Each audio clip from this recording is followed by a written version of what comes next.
আসসালামু আলাইকুম।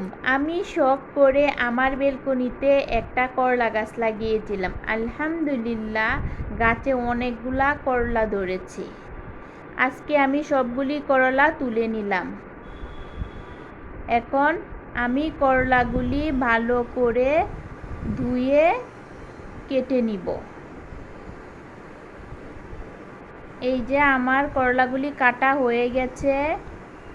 আমি এখানে কুচি কুচি করে করলাগুলি কেটে নিয়েছি, সাথে আমি আলু দিয়েছি, কাঁচামরিচ এবং পেঁয়াজ কেটে নিলাম। এবার রান্নায় চলে আসি। আমি প্যান বসিয়ে দিলাম এবং তেল দিয়ে দিলাম। তারপর কাঁচামরিচ পেঁয়াজ দিয়ে দিলাম, করলাগুলি দিয়ে দিব, আলু কাটাও দিয়ে দিব। এখন আমি স্বাদ মতো লবণ দিয়ে দিব, একটু হলুদ দিয়ে দিব আর ধনিয়া গুঁড়া দিয়ে দিব। তারপর ভালো করে আমি মশলার সাথে মিশিয়ে নিব এবং আস্তে আস্তে করে আমি এটা ভেজে নিব।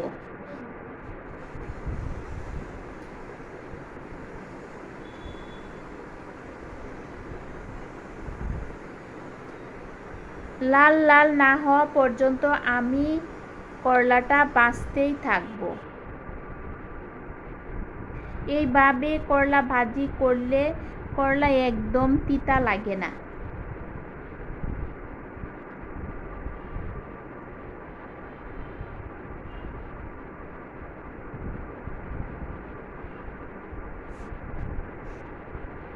মোটামুটি আমার করলা ভাজিটা হয়ে গেছে।